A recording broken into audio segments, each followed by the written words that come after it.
Assalamualaikum warahmatullahi wabarakatuh. Apa kabar anak-anak ustazah? Kita ketemu lagi di kelas pendidikan kewarganegaraan yang kita akan lanjutkan pembahasan pekan sebelumnya. Jika pun nanti dalam pembelajaran ada yang ingin ditanyakan, bisa chat langsung Ustazah Mariani dan akan ustazah jawab apa-apa saja yang belum kalian pahami. Oke, kita akan lanjut ya.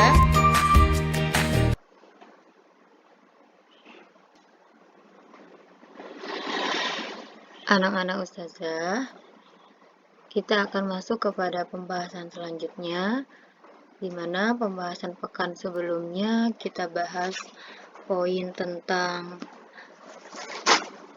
kedudukan, fungsi, dan arti dari Pancasila. Dan pada saat ini kita masih ada di bab 1, kedudukan dan fungsi Pancasila. Nah, pada kesempatan kali ini kita akan masuk di poin yang kedua. Poin yang kedua, ini tentang arti penting Pancasila. Sejauh mana sih Pancasila itu penting dan nantinya akan mempengaruhi aktivitas kita dalam kehidupan sehari-hari. Kita akan bicara masalah, setelah itu kita akan bicarakan solusinya. Ya. Nah, globalisasi. Kita berada di masa globalisasi atau yang disebut dengan proses masuknya kita ke dalam ruang lingkup dunia, entah itu aktivitas-aktivitas politik, entah itu aktivitas-aktivitas ekonomi, atau mungkin aktivitas-aktivitas keamanan negara. Ya, kita masuk di sistem globalisasi dunia. Namun globalisasi yang berkembang di masyarakat itu mempunyai sifat positif bahkan memiliki sifat negatif. Nah, karena ada kecenderungan pada sifat positif dan sifat negatif, maka dalam aktivitas ini setiap elemen masyarakat yang ada di Indonesia, karena kita bicaranya Indonesia pada kesempatan kali ini, maka setiap warga negara Indonesia itu wajib menghadapi hal-hal yang nantinya sifatnya bisa menjadi gangguan, tantangan, atau ancaman yang ada di negara. Kita akan bahas satu persatu. Yang dimaksud dengan adanya gangguan, tantangan, atau ancaman di negara, ini yang pertama konflik. Yang mungkin pada kesempatan ini konflik yang kita bicarakan bukan konflik antara aku nggak suka sama kamu, aku tidak nyaman sama kamu, terus kita bermusuhan. Tidak. Tapi yang kita bicarakan pada kesempatan kali ini adalah konflik di mana antar kelompok. Kecenderungan konflik yang di sini adalah antar kelompok, mungkin antar daerah satu dengan daerah yang satunya, atau mungkin antara kelompok A dengan kelompok B yang beda pandangan dan sebagainya. Dan itu mudah sekali terjadi karena memang ketika kita berada di era globalisasi seperti ini, pengaruh-pengaruh dari luar itu punya potensi yang mungkin cukup besar untuk mempengaruhi aktivitas kita. Terus yang kedua, lunturnya etika kita ketika berbicara. Ingat, berbicara pada konteks ini bukan hanya ketika kita berbicara di tatap muka, tapi bahkan ketika kita berbicara tidak tatap muka. Misal chat dengan orang yang lebih tua atau berbicara dengan orang tua gitu ya. Etika bicaranya udah tidak dengan takaran sopan lagi, tapi mungkin dengan takaran yang lebih tinggi. Hal ini bisa jadi dikarenakan tontonan-tontonan kita atau mungkin hal-hal yang kita temukan pada kehidupan sehari-hari. Ini mampu mempengaruhi diri seseorang. Terus yang ketiga adalah KKN. Korupsi, kolusi, dan nepotisme. Yang itu sangat sulit sekali diberantas, termasuk di Indonesia. Setelah selesai kasus satu, ada lagi kasus-kasus yang berikutnya. Kenapa? Karena pada titik ini ada orang-orang yang mungkin kesulitan untuk mengontrol dirinya. Entah ketika dia mempunyai jabatan atau ketika dia memiliki kekuasaan. Nah, jadi nanti kalau kalian punya kesempatan untuk menjadi seorang penguasa atau punya tempat jabatan tinggi di suatu daerah, maka hati-hati dengan kondisi ini. Korupsi, kolusi, maupun nepotisme. Apa itu nepotisme? Ya, di mana kita bisa dan mampu memperjualbelikan jabatan. Terus ada juga serangan cyber. Apa itu serangan cyber? Di mana adanya gangguan-gangguan tentang ilmu teknologi atau hal-hal yang sifatnya teknologi di dalam negara gitu ya, misalnya di sabotase dan sebagainya gitu. Terus informasi yang tidak akurat, seringnya kita temukan informasi-informasi yang itu ternyata hoax ya, tidak tidak dibenarkan ya, atau tidak dari sumber yang benar ya, informasi yang tidak akurat atau kita sebut dengan hoax gitu ya, itu ternyata sering kita temukan tapi dipercayai.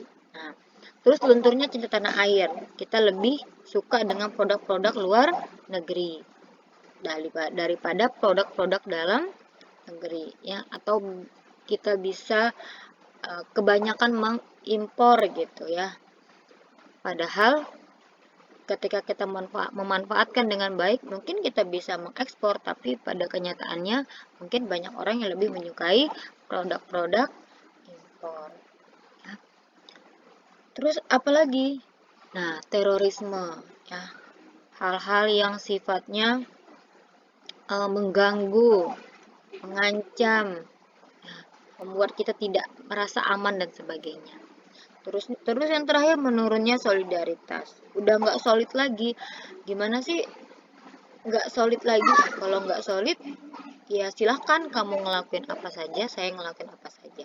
Nggak peduli ketika ada orang bahkan yang melakukan kesalahan, kita tidak peduli, nggak mau tahu. Padahal ketika kita solid, ada orang yang melakukan kesalahan, tugas kita ngapain? Tugas kita mengingatkan. Tapi pada kenyataannya, ketika solidaritas udah mulai turun, kita sudah tidak peduli ya. Selanjutnya, ketika kita sudah bicara masalah, kita udah tahu masalahnya apa yang tadi sering kita temukan di negara kita, maka kita bicara tentang solusi. Kita bicara tentang solusi dari apa? Dari masalah yang ada tadi. Supaya masalah itu, ingat ya, kita tidak bisa memungkiri bahwa kita nggak punya masalah. Selama kita hidup, maka kita akan menemukan yang namanya masalah. Tapi sebaik-baik manusia adalah yang mampu menyelesaikan masalah itu sendiri, bukan lari dari masalah. Yang pertama, sebagai seorang warga negara yang baik, apa yang kita lakukan ketika kita memiliki masalah seperti tadi, sering punya konflik wilayah, terus etikanya sudah mulai luntur dan sebagainya? Apa yang kita lakukan supaya itu tidak terjadi, ancaman, tantangan, dan gangguan itu tidak terjadi, adalah kita membentuk identitas diri kita. Orang harus tahu siapa diri kita. Ya, kita berada di negara Asia, orang-orang Asia itu seperti apa sih? Misal terkenal ramah nih, ini misal ya, ramah. Maka yang kita lakukan adalah menjadi orang-orang yang ramah karena kita berasal dari wilayah ini. Jangan malu dengan identitasnya, malu kalau saya dari sini, misalnya nih, sebagai anak SMP IT Darussalam, kita malu mengakui diri kita sebagai anak SMP IT. Ya, nanti dikiranya terlalu soleh jadi nggak mau teman sama orang yang bukan dari SMP IT. Padahal tidak seperti itu ya. Terus yang kedua adalah mengatasi pertentangan dan ketegangan sosial. Ini ada gambar ya, ada gambar di mana anak-anak sedang tawuran. Sampai saat ini pun anak-anak itu banyak yang tawuran ya, banyak yang tawuran, dan ini ternyata tidak bisa dipungkiri. Kenapa anak-anak seperti ini tawuran? Karena memang ternyata mereka kurang memahami ya tentang dirinya diri dan tidak mampu mengatasi hal-hal yang sifatnya akan mengganggu kehidupan orang banyak atau masyarakat yang ada di sekitar. Terus apa lagi? Nah, memberikan pendorong dalam mencapai tujuan. Ketika kita berada di masyarakat atau kita punya kelompok, apa yang kita lakukan? Kita harus mampu memberikan dorongan kepada orang-orang di sekitar kita untuk sama-sama mencapai tujuan. Tujuan apa? Tujuan bangsa tadi. Tujuan bangsa kita apa? 5 sila. Misalnya sila ketiga tuh, Persatuan Indonesia. Bagaimana caranya kita itu tidak menjadi warga negara yang terpecah belah. Terus yang keempat.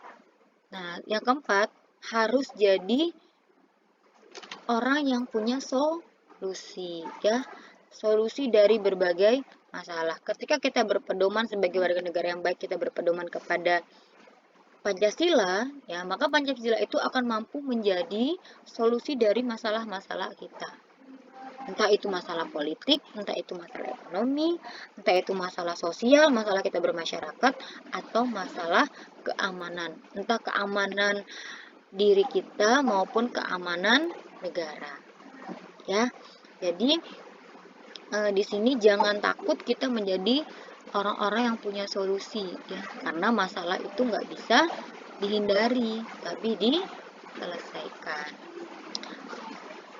Terus yang terakhir apa? Yang terakhir adalah sarana untuk kita mempersatukan bangsa. Jadi Pancasila itu ketika menjadi landasan dasar kita dalam kehidupan berbangsa dan bernegara, bahkan dia akan menjadi pandangan hidup kita sebagai warga negara yang ada di Indonesia, maka nantinya dia akan menjadi sarana untuk apa? Untuk mempersatukan bangsa. Oh, misal nih, kalau orang Jawa, kamu orang Jawa, saya orang Kutai. Ya, walaupun kita berbeda suku, karena tadi kita tahu bahwa Indonesia itu punya semboyan Bhinneka Tunggal Ika, maka saya tidak terlalu bermasalah dengan itu. Kita tetap bisa berteman baik, kita tetap bisa berteman karib dan sebagainya. Walaupun kita mempunyai perbedaan pandangan tentang kebiasaan, karena kamu sukunya ya Bugis, karena kamu sukunya Batak, saya sukunya Banjar, maka kebudayaannya berbeda, namun itu tidak membuat kita menjadi orang-orang yang tadi tidak solid, ya. Bahkan ternyata perbedaan itu mampu menyatukan kita sebagai warga negara yang baik, ya. Itu tadi. Jadi ketika kita sudah punya masalah, kita harus bisa identifikasi masalahnya. Kalau kita sudah bisa identifikasi masalahnya, sudah tahu masalahnya, setelah itu kita harus menyelesaikannya. Menyelesaikannya dengan apa? Dengan solusi-solusi yang cukup tepat, ya. Yang terakhir, ini Ustazah hanya mengingatkan tentang materi serta tugas-tugas yang sudah Ustazah berikan. Materi yang Ustazah maksud adalah ketika ada materi yang Ustazah Mariani berikan di pembelajaran kelas pendidikan kewarganegaraan, apa yang harus kalian lakukan? Simak dengan baik, selesaikan materinya. Terus yang kedua, pahami, ya. Ketika tidak dipahami, ada hal yang kalian tidak pahami, maka apa yang harus kalian lakukan? Tanyakan, ya, menanyakan bahwa ada poin-poin tertentu yang tidak dipahami dan butuh penjelasan kembali, maka silakan hubungi Ustazah Mariani, maka akan Ustazah jelaskan kembali. Terus apalagi tugas, ya. Nah, pentingnya tugas, karena selama daring kita tidak ketemu, Ustazah tidak bisa menilai sikap dan sebagainya, maka apa yang kalian harus lakukan? Kalian harus menepati tugas-tugas yang sudah Ustazah berikan, ya, karena nantinya setiap yang tepat waktu, setiap yang on time dan sebagainya di dalam pelajaran PKN tetap akan mendapatkan nilai, ya, nilai kedisiplinan, nilai mengerjakan tugas dengan baik dan sebagainya. Dan yang lebih penting adalah setiap tugas yang sudah Ustazah berikan mohon bisa dibaca dengan baik, diselesaikan dengan baik membacanya. Setelah itu baru diisi, karena settingan tugas yang sudah Ustazah berikan hanya mampu dan bisa 1 kali kirim tugas saja, ya. Yang terakhir, ya, terima kasih kepada anak-anak Ustazah sudah mendengarkan dengan baik materi yang Ustazah jelaskan. Semoga materi ini mampu memberikan ilmu baru dan nantinya ini bisa diterapkan oleh kita sebagai warga negara yang baik di Indonesia. Awan dari Ustazah, semoga tetap semangat. Assalamualaikum warahmatullahi wabarakatuh.